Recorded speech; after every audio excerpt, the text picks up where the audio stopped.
kids? Ito kasi natanong nga sa amin kay mag-showbiz na sabihin nila baka piling uno kami mag-asawa kung hindi namin gusto mag-showbiz.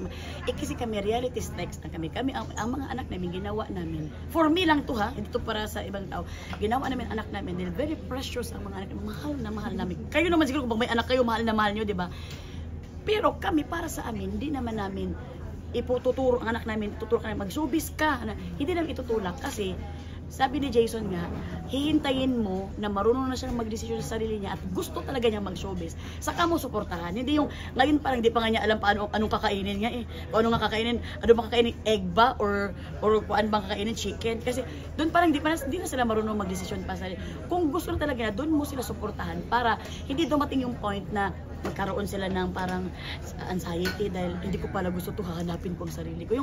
Yung kasi mahal namin ang sobrang mga anak namin. Gusto namin maayos yung kanilang buhay na gusto talaga nila, yung tinatahak nila. Pero ano parents sila mag-going bulingin? Ako, kung gusto ng mga anak ko, okay. Pero sa ngayon siguro, kailangan mag-aral muna sila. Uy, kung ano mga... Hindi ba sila in-offeran sa Going Bulilit? Ang dami mga audition, di ba? Actually, may na mga nagme-message sa amin na mag-audition ng anak namin. Pero kami kasi mag-asawa, sabi namin, magkakaroon ka pa ng responsibilidad dyan. Kami pa naman pag responsibilidad ng sabihin, pupuntahan talaga namin, hindi ka pwede mag-absent dyan. So kami, hindi natin mabibigay ang everyday ng anak natin. At hindi natin pwede ding i-take risk yung kids ng anak natin. So, tayo naman ang kaya naman hanap buhay ang anak natin. Pinaka-last straw na siguro talaga yung pinakalas yung wala na talaga siguro kayong makain. Yun na talaga na. Yung anak na yun. Sige na, kaya na natin. Ikaw lang yung may opportunity. Pero kung wala, kaya nyo pa naman. Kaya namin at kakayanin namin. Ba't namin, anak namin yan, precious yan sa amin. The best yan binigay sa amin. And Melay, speaking of that, kasi parang may mga nag-judge kay Jason na dahil mas marami ka raw work, mas malaki kang kumita, tapos yung nababash siya because parang hindi daw good provider. Na-hurt ka ba for him kapag may mga Of course. Actually, si Jason hindi na na-hurt sa ganyan. Wala siyang pakialam kaya nga hindi na siya masyado nag-showbiz eh. Ako ang first talaga na-hurt. Siyempre, pag makabasa ka na ganyan, in fairness kayo, wala naman din na akong nababasa. Pag nakabasa na ganyan, ma-hurt ka talaga. Kasi asawa ko, ako ang mas nakakakilala sa asawa ko at ako ang alam ko ang asawa ko kung gaano kabuti yan at gaano kami kamahal niyan. The best yan asawa ko sa lahat sa amin. Kung alam nyo lang sa bahay yan, talagang parang hindi kami pakakagatin ng lamok niyan. Ang lamok parang, ano ba yung mga dugo nito? Bakit parang piling yung asawa nito? Pero talagang, pwede namang masabi nila yun kasi opinion naman nila yun. Pero at the end of the day, kami pa rin mag-asawa importante at kami pa rin ang nakakaalam sa loob ng nangyayari sa bahay namin. Kung sino ang, kung ano at sino. So, ang importante, masaya kami mag-asawa and wala kami inapakang tao. Hindi ba siya nakakaramdam ng mga insecurities?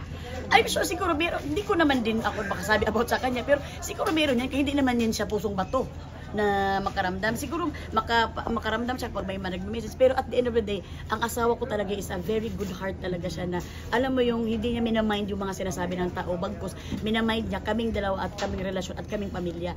And kami talaga, kaya hindi kami masyado nagpo-post na sa YouTube kasi kami, gusto ni Jason talaga, private na kami. As much as possible ba? Pero kung hindi magawa, di okay lang. Wala magagawa. Pero si Jason is a very supportive talaga siya na sinusundan ng mga kalokohan ko. Yung mga Queen of Tears ko.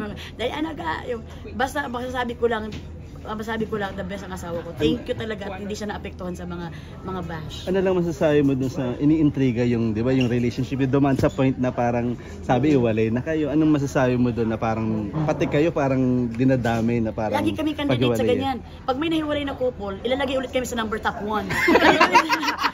Hindi lang kami makapost, talagang number 1 kami sa listahan. Narito na naman tayo sa listahan ng mga hiwalayan. Pero syempre kami mag-asawa, kami is a very traditional kasi kami na mag-asawa ni Jason. Kasi old school kami eh.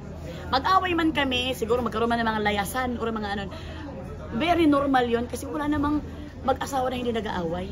So, kahit sa probinsya nga, kung tatanungin yung mga probinsya, may mga nag-aaway nga dyan eh. Na-highlights lang kasi artista kami. Pero kami, very normal kami mag-asawa na kung mag-away man kami, hindi kami maghihiwalay. Bakit? Kailangan ko, ang maghihiwalay kasi kailangan mo pa mag-file ng mga annulment. Ang haba pa ng hiwalayan. Saka ka magsasabi kung nakapirma na kayo ng annulment. Pero kami talaga, kaya masasabi ko, ano ba yung mga chismis na hiwalay? Hindi pa naman yan hiwalay. Baka nag-away lang. Kasi kami talaga, nag-aaway. Alam nga naman, hindi ka mag-away. Pigilan natin ang away lang sa press. Hindi naman pwedeng ganun, di ba? So, talagang kami, nag-aaway talaga kami. Pero at the end of the day, pinipili namin isa't isa para sa mga bata. Pero dumating na ba sa point na parang dumating sa sobrang away niyo, parang gusto niyo nang dumating sa point na Lagi gano'n? naman yan, labo na first year sa inyong relasyon. Di ba pag first year, immature pa kayo? Kung di ka na, hiwalay na tayo. Ganun. Yung parang mga ganun. Pero at the end of the day, hindi nyo pa rin pakikinggan yan kasi kapag ilang days lang nga, mamimiss nyo ng isa't isa. Mga ganun naman. So, ibig sabihin, talagang mas strong yung relationship ninyo, yung na-build nyo na, kaysa doon galit nyo sa isa't isa. Selosa ka ba? Pagka may mga maaligid kay Jason. Nung mga first year sa marriage namin, selos ako kasi gano'n naman talaga. Pero sobra na ang napatunayan ng asawa ko talaga. Grabe na yung napatunayan niya sa akin na hindi talaga ako magsiselos. Bakit? Grabe yung, siguro yung, grabe yung pag-alaga niya, yung pagmamahal niya. At saka yung, malalaman mo naman yung, minsan tinatanong ko siya, ba't hindi ka umaalis, hindi ka nagbabar? Siya, hindi mo ba ikatuwa yun? Sabi niya. Alam mo, pag umaalis ka, pupunta ka ng bar, naghahanap ka na ng temptasyon. So kapag pupuntahan mo talaga ang temptasyon. Eh syempre pag may alak na yan, may kuwan na yan sa utak mo. So alam mo yung may mga ganun na mga answer na talagang hindi talaga umaalis ang asawa ko. Pag wala siyang trabaho, talagang nasa bahay lang talaga siya. So very proud. Mas magaling, mas maalis pa ako. Ang galing mo talagang magagaling ko na siya. So talagang the best talaga asawa ko, yan ang masabi ko. Yung time na inafairan ka na magparitoke, si Jason ba parang ayaw niya rin? Ayaw din pala niya magparitoke ako. Kasi daw baka iba na yung makarelasyon niya.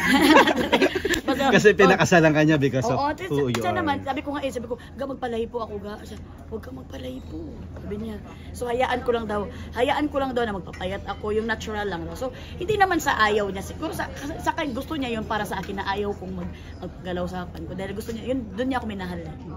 Melay, may 10 questions lang ako na parang fast talk. Okay lang ba? Okay. Related naman sa show. Okay. Let's start. Masaya ang kuha ni Melay kapag Tapos, Pwede mong ma-advise sa mga parang fellow Bisaya na gusto rin maging as sikat, as successful as you? Grabe, sikat pa pala tayo. Sobrang salamat sa... hindi mo pa alam na sikat ka na Asian superstar. Sortihan lang talaga yun ba? Advice. Dagang magyud kanamgot sa lahat ng mga Bisaya diyan na mga gusto talagang mangarap ba. Kailangan i-make sure mo talaga sa sarili mo, tanong mo sa sarili mo kung gusto mo ba. Kasi hindi talaga basta-basta kasi ang show business. Kasi may mga time talaga na hindi para sa iyo itong project na ito, hindi para sa iyo.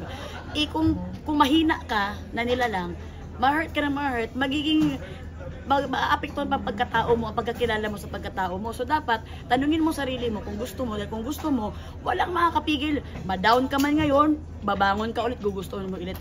Kasi yan ay iniiwasan natin para hindi ka magkaroon ng mga anxiety, hindi ka ma-stress. Yun na naman ang ako ma-advise ko kasi ako naman, hindi ko naman din thank you Lord dahil talagang binigay sa akin, pero hindi ko talaga yung alam mo yung si Lord ang nagkuhan sa akin dito, na naglagay sa akin dito. So talagang ako, sobra akong thankful. At kung ano lang hanggang ang kayanin ko, uuwi na ako ng Jason. Bakit ba ako magtagal dito? Diba? Melay,